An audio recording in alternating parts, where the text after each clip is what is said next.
Donc nous voici dans la démonstration de ce qu'on peut faire avec SAP Analytics Cloud pour élaborer un budget RH avec des financiers, des RH au sein d'une organisation plus ou moins importante. Donc ce qu'on a prévu dans cette démonstration, c'est de vous présenter 3 personnages. Donc on a Jean-Philippe qui est au groupe, Julien qui est contrôleur de gestion à l'Asie et Claudia qui est responsable RH pour la Chine. Donc on va commencer par Jean-Philippe qui est au niveau groupe et qui va initialiser le budget, donc il va générer un premier budget pour tous. Ensuite, la main va être donnée au responsable RH, donc en l'occurrence à Claudia pour la Chine, qui va saisir des hypothèses nominatives, donc employé par employé, qui sera là, quand, quelles vont être les augmentations individuelles, bref, on verra tout ça ensemble. Ensuite, on a Julien qui interviendra pour saisir, lui, les hypothèses centrales, donc globales sur son périmètre Asie, des hypothèses globales, qui ensuite, basées sur ces hypothèses à la fois nominatives et centrales, va lancer le calcul de la masse salariale, qui va permettre d'avoir une vision prévisionnelle de son coût RH sur l'année à venir.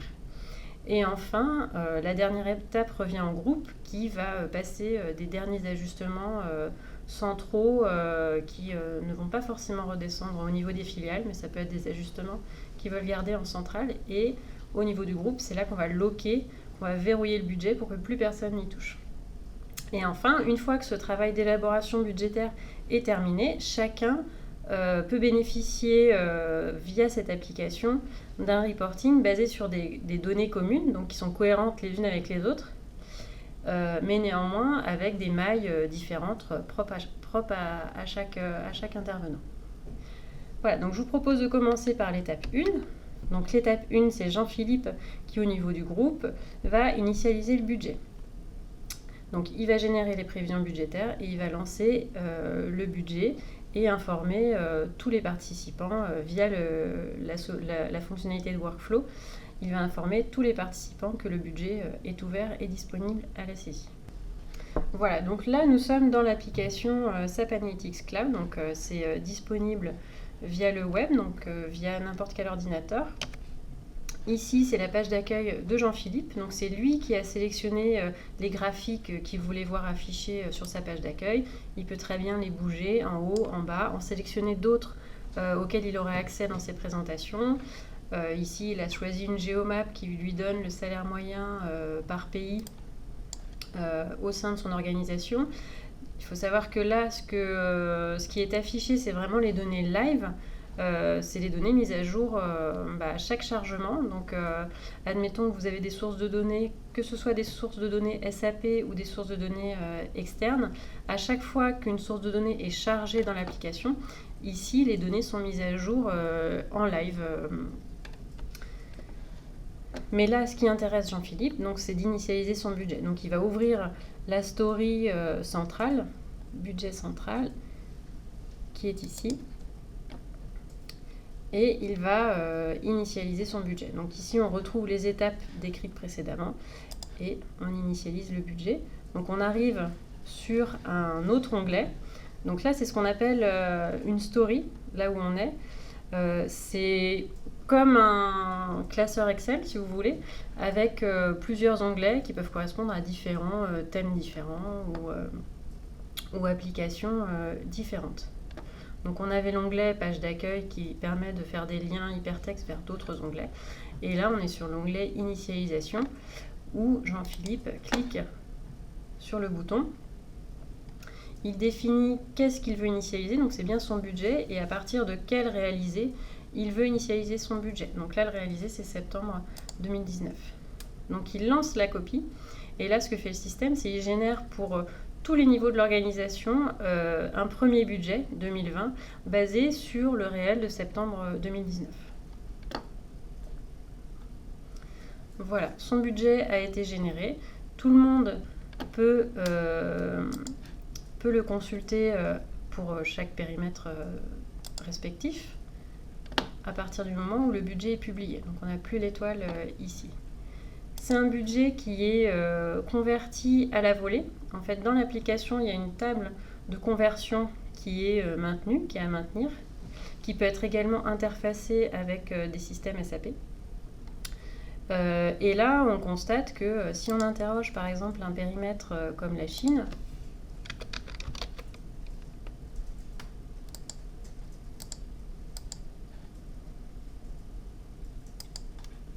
donc les données de la Chine sont disponibles en euros et peuvent également être disponibles en devise locale. Voilà, ça c'est la conversion à la volée qui est faite dans SAC. C'est basé sur cette table de conversion et ensuite les conversions se font à la volée. Il n'y a pas de traitement à lancer. Voilà, donc Jean-Philippe a initialisé le budget. Maintenant, il va informer tous ses collaborateurs que le budget est ouvert et disponible à la saisie. Donc pour cela, il passe par le calendrier. Donc le calendrier, ça vous permet de construire un workflow au sein de votre organisation qui vous aide à piloter votre budget. Donc il y a plusieurs vues possibles. Il y a la vue calendrier qui est plus une vue qui s'apparente à Microsoft Outlook. Et puis une vue Gantt qui vous permet de voir en plus quelle est l'avancée de chacun dans ce budget.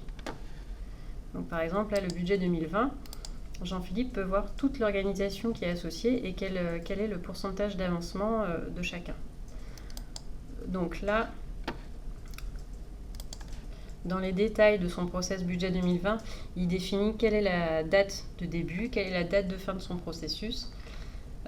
Éventuellement, s'il veut que l'application envoie des reminders aux personnes un jour avant la deadline ou à mi-chemin au niveau du processus.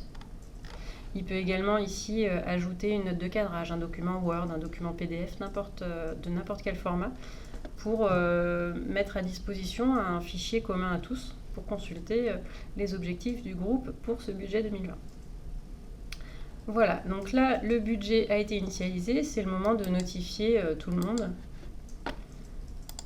que le budget peut démarrer et que les saisies peuvent débuter. Donc revenons au processus. Maintenant, c'est au tour de Claudia, la responsable RH de la Chine, qui va contribuer au budget en saisissant ses hypothèses locales dans SAP Analytics Cloud. Donc déjà, Claudia, elle a reçu un mail de SAP Analytics Cloud qui lui informe qu'elle a été affectée en tant que responsable de la remontée du budget de la Chine 2020. Donc là, elle peut ouvrir la tâche qui lui a été affectée et elle arrive directement sur la story de saisie de ces hypothèses nominatives. Donc là, on voit la tâche qui lui a été associée. On voit également que c'est pour la Chine et elle ne peut pas aller dans un autre pays de l'organisation. Et donc, elle a la saisie des hypothèses nominatives qui lui est demandée. Donc là, on est sur une grille de saisie. Donc c'est un autre format qui est disponible dans l'application et qui permet de faire de la saisie vraiment à plus grande échelle, c'est-à-dire avec plus de colonnes et de lignes. Donc là, en ligne, Claudia, elle va retrouver tous les centres de coûts qui sont associés à son périmètre Chine. Elle va retrouver également tous les employés de chacun de ces centres de coûts au réel de septembre 2019 et sur quelle catégorie chaque employé est reconnu. Et en colonne, donc elle a un jeu de colonnes pour chaque mois qui lui rappelle quel est le salaire de base de la personne, quelle est son augmentation individuelle. Donc ça, c'est pour une saisie prévisionnelle. Quelle va être la prime individuelle de la personne sur le budget 2020 et l'équivalent temps plein de chaque personne. Et donc ça, on a ça sur tous les mois de 2020. Donc, bien évidemment, ces indicateurs sont personnalisables. Vous pouvez en avoir plus, vous pouvez en avoir moins. Vous pouvez faire des budgets pluriannuels, non mensualisés. Tout ça, c'est des adaptations qui sont faisables dans la solution. Donc, là, ce que va faire Claudia, elle sait qu'elle a un recrutement à venir sur la direction marketing et communication. Donc, il est possible d'ajouter une ligne dans un tableau existant et de lui affecter un employé nouvel arrivant. Si elle connaît le nom de l'arrivant mais qu'il n'a pas été créé dans la base parce que les employés sont alimentés par le système, le SIRH, elle peut aussi saisir directement un nom et prénom dans la cellule Et l'application lui demande si elle veut créer cette donnée dans le référentiel de SAP Analytics Cloud. Auquel cas, elle génère des employés qui n'existent pas dans les systèmes amont. C'est tout à fait possible. Donc là, le nouvel arrivant, on va l'affecter à la catégorie ingénieur et cadre. Et j'ai une nouvelle ligne de saisie qui se génère. Donc ce nouvel arrivant, on va le budgéter pour le mois de décembre. Et il aura un salaire de 3000 yuan par mois.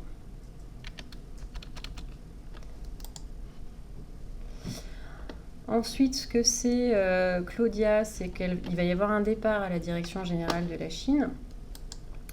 Donc, elle peut se mettre en saisie de masse et mettre à zéro une ligne à partir du mois d'août, par exemple. Donc, c'est Manon Ricol qui, à partir du mois d'août, sort des effectifs de la direction Chine.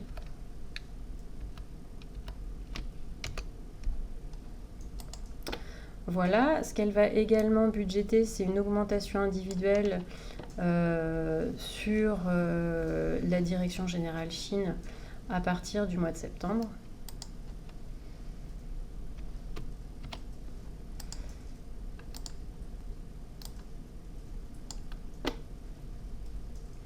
Voilà, et elle va également affecter une prime individuelle à une personne sur le marketing et la communication au mois de décembre 2020. Hop. 2000 yuan.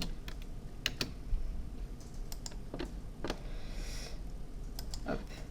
Donc là, Claudia a terminé la saisie de ces données. Elle peut déjà avoir un aperçu de ce que ça donne. Donc ça, elle peut le consulter dans un onglet d'analyse du budget qui lui permet de consulter à la fois l'évolution de ses effectifs. Donc là, elle voit tous ses mois de réalisés, plus la fin de l'année où là, on va chercher un reporting forecast.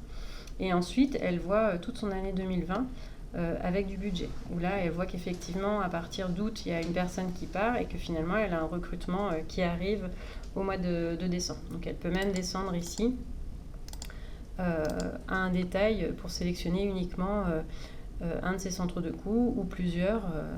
C'est tout à fait faisable. Et en dessous, elle a l'évolution de ses salaires moyens entre l'actuel et son budget par catégorie d'employés. Ou enfin ici, c'est une autre vue où on voit la répartition du salaire moyen par catégorie d'employés. Voilà, donc Claudia a terminé la saisie de son budget. Elle publie ses données. Donc le fait de les publier, ça va les rendre lisibles à n'importe qui dans la société qui a accès à ces données, qui a droit de lecture sur ces données. Après, ça ne veut pas dire que c'est des gens qui vont pouvoir consulter le détail à la maille employée, mais en revanche, ils pourront consulter les agrégats, les ETP, éventuellement les salaires moyens. Tout ça, c'est à définir avec chacun.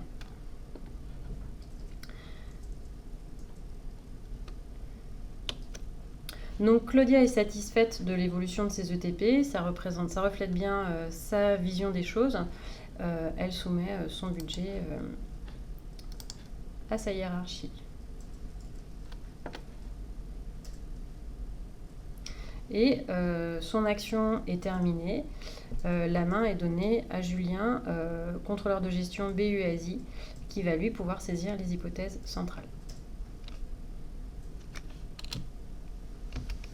Donc c'est bien l'étape 3 de notre processus.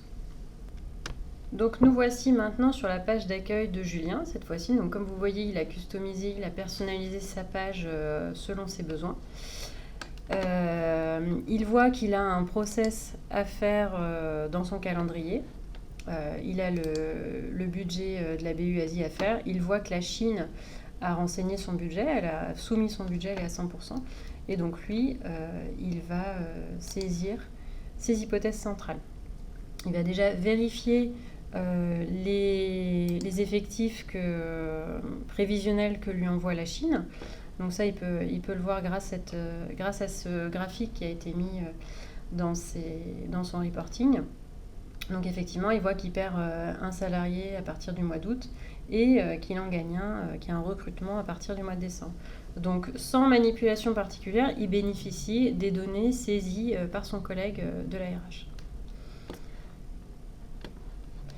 Voilà, lui maintenant, son travail, ça va être de saisir les hypothèses centrales. Donc les hypothèses centrales qu'on a définies ici dans le cadre de ce préconfiguré sont celles-ci. Donc on a les pourcentages de charges qui correspondent aux charges patronales et sociales, le pourcentage de la masse salariale qui va être alloué à de la formation, s'il y a un 13e mois ou pas, s'il y a des primes de vacances, auquel cas là on saisirait la prime de vacances individuelle qui serait affectée aux employés, quelle est l'augmentation collective budgétée, les participations, les autres avantages au personnel qu'il faut prévoir, le personnel intérimaire et l'enveloppe pour des achats de prestations. Voilà, donc ce que va budgéter Julien, il va budgéter du coup des pourcentages de charges qui vont être différents entre les deux pays qu'il a sous sa responsabilité, la Chine et le Vietnam. Donc par exemple pour la Chine, il va mettre 20% et pour le Vietnam, il va budgéter 25% de charges.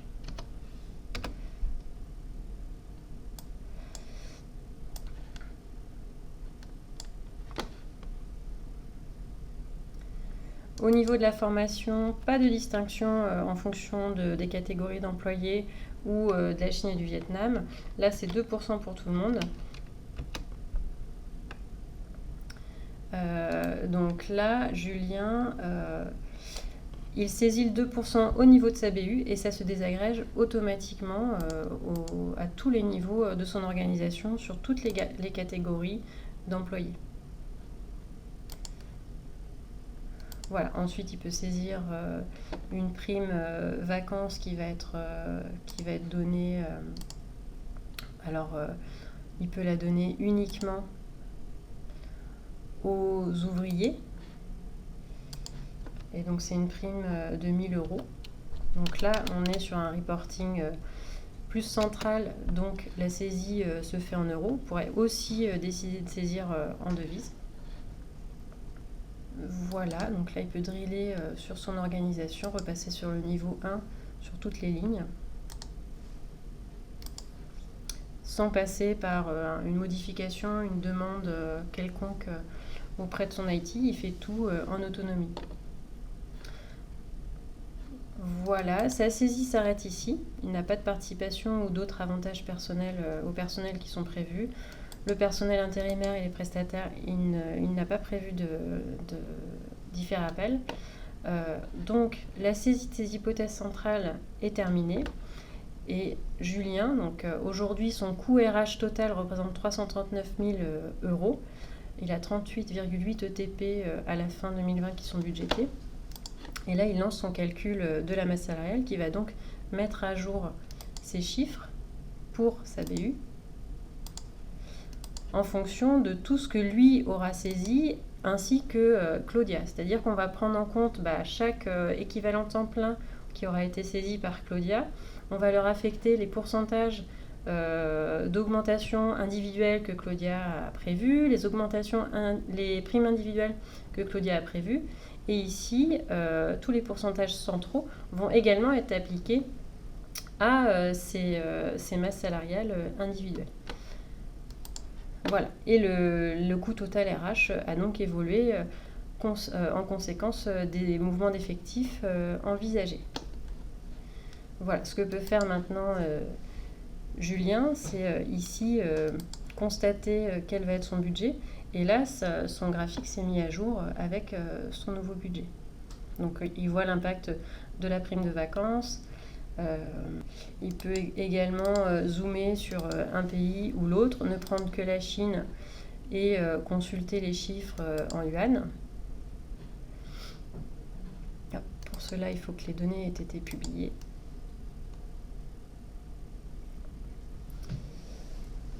Voilà, et il peut considérer son budget comme terminé. Donc lui aussi va déclarer auprès de Jean-Philippe, cette fois-ci, que son budget est terminé et soumis. Alors il peut le faire via le calendrier et il peut également ici créer une discussion avec Jean-Philippe pour lui dire j'ai le budget de la BU Asie a été soumis.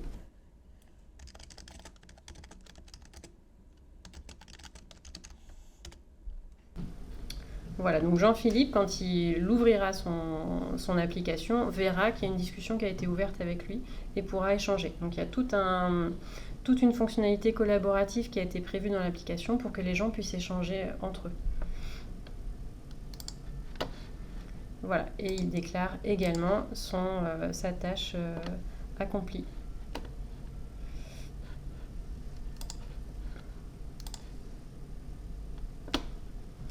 Donc on arrive ainsi à l'étape 5, les ajustements centraux que Jean-Philippe va pouvoir apporter au budget, en plus de tout ce socle qui aura été construit par ses collaborateurs.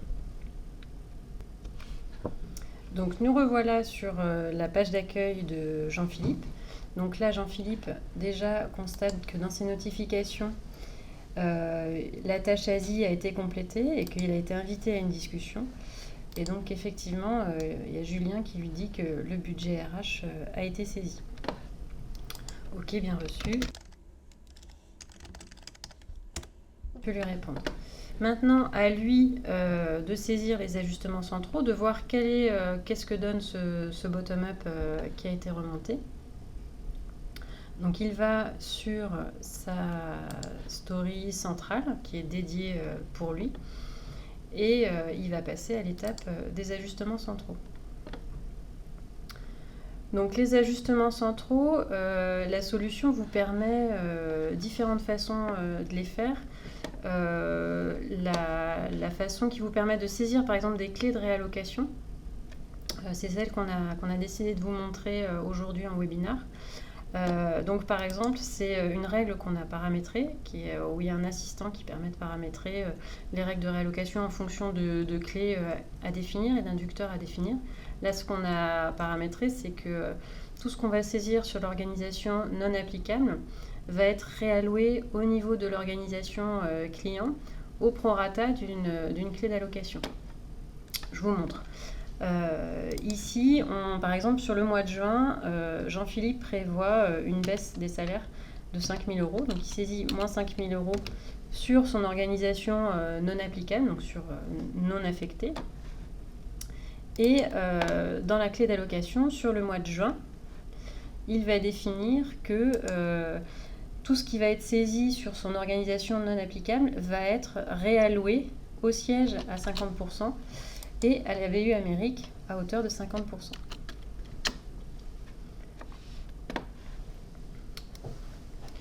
Donc il revient sur la partie salaire. Son 5 000 € est toujours là. Il lance l'allocation.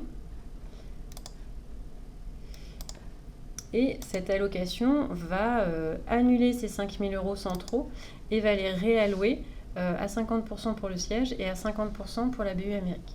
Donc ça, pareil, ce sont des règles de réallocation standard qui sont mises à disposition par l'outil et qui peuvent être personnalisables à souhait en fonction des besoins des clients. Voilà, donc là, on voit que sur le mois de juin, les 5 000 € ont été réalloués au siège et à la BU Amérique. Voilà, il peut le faire sur n'importe quel indicateur qui lui est proposé ici. Et il a en dessous un graphique qui, en fonction de l'indicateur qu'il sélectionne, met à jour les histogrammes en fonction de son indicateur. Voilà, Jean-Philippe a terminé, il publie son budget. Maintenant, ce qu'il veut, c'est que surtout les chiffres ne bougent plus. Il a la possibilité de le faire directement dans sa story. Donc par exemple ici on a le budget 2020, c'est le croisement qu'il veut loquer. Donc il sélectionne l'option de verrouillage de l'application. Et ici sur son budget, sur son 2020, il peut décider de loquer les chiffres. Il peut aussi décider de les passer en mode restreint, auquel cas les chiffres sont loqués pour tout le monde, sauf une partie des utilisateurs qu'il aura sélectionnés et qui auront encore les droits de modifier le budget.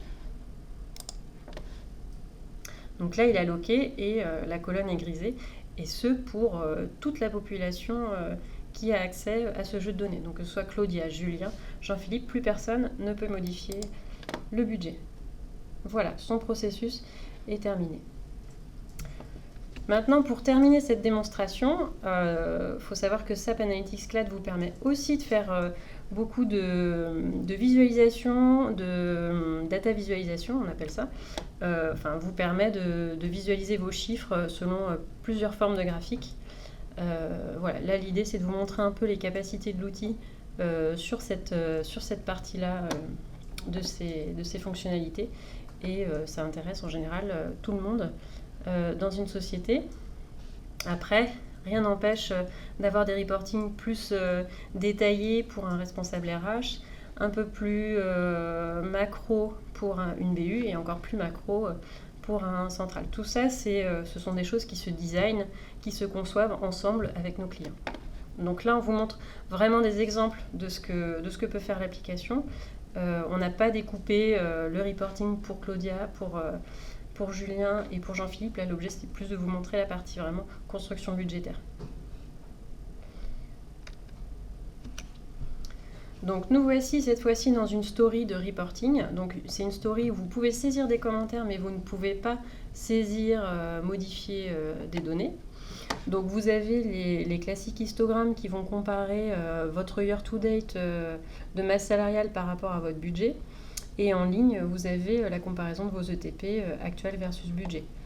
Ici, on a imaginé charger dans l'outil une enquête de satisfaction. Donc ça peut être un fichier, vous avez fait un sondage auprès de vos employés et vous avez un fichier qui collecte toutes les informations. C'est chargeable dans la solution puisque la solution SAP Analytics Cloud peut être alimentée à la fois par des systèmes sources SIRH, SAP ou non SAP. Ça peut être également alimenté par des ERP, mais également par des fichiers plats. Et un modèle de données peut être vraiment multi-sources de données.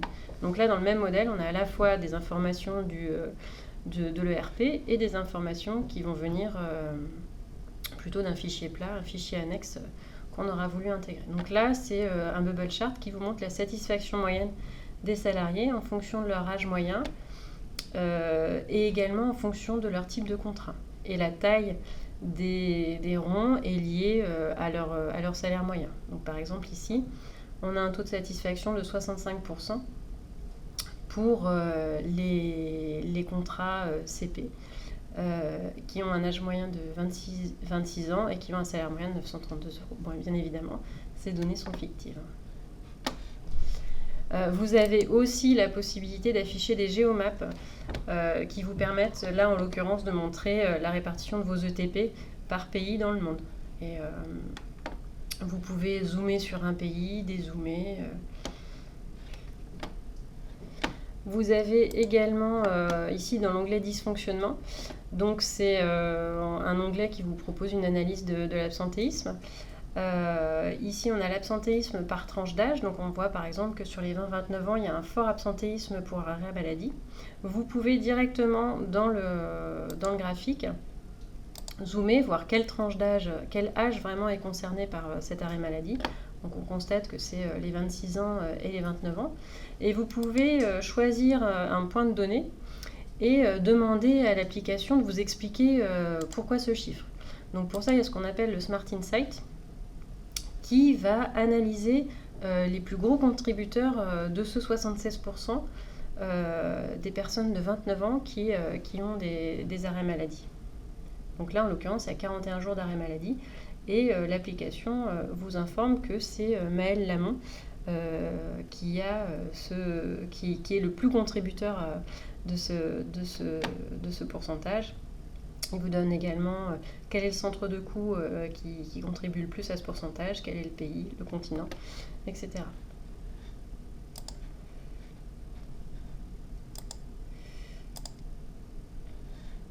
Et vous avez également ce qu'on appelle les analyses liées, où là, vous pouvez sélectionner, donc par exemple ici, vous voyez les 3 plus mauvais indices de satisfaction par direction. Donc si par exemple vous voulez vous intéresser à l'Australie, vous sélectionnez l'Australie et vous voyez quelles sont les tranches d'âge qui sont absentes, combien cette insatisfaction peut expliquer les absences ou les arrêts maladie qui sont générés. Voilà, on a également une planche sur les recrutements, où là on a des planches plus classiques avec des listes de noms qui peuvent être des listes de candidats, la liste des employés en période d'essai. Donc là pareil, la liste des candidats, ça peut être un système par lequel vous suivez vos recrutements, qui peut être chargé dans l'application chaque mois, pour que chaque mois, vous ayez un reporting automatique de votre situation des recrutements, des postes à pourvoir, etc. Et qui vous analyse aussi d'où viennent les candidats.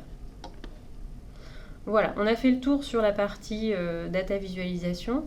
On a fait le tour d'ailleurs sur l'ensemble de la démonstration qu'on voulait partager avec vous aujourd'hui. Je suis toujours avec Anne à côté de moi. Et donc, voici le moment des questions et réponses. À tout de suite.